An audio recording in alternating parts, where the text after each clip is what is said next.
On this new short tutorial, I'm gonna show you how to fix Snapchat messages updating. So first thing guys, open the settings and then go to the apps manager. Go to the apps and on this page you will find all the apps that you have on your phone. So all what you wanna do is very simple. Just scroll until you find Snapchat and then click on it. If you didn't find it, you can search for it here in the search bar. After you click on Snapchat, click on notifications management.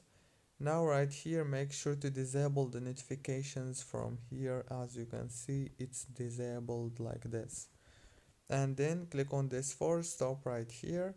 And the last thing you want to do is click on storage. Click on clear data and clear cache. Now all what you want to do next is turn off your phone and turn it on again. And the problem must be solved. Don't forget to like, subscribe.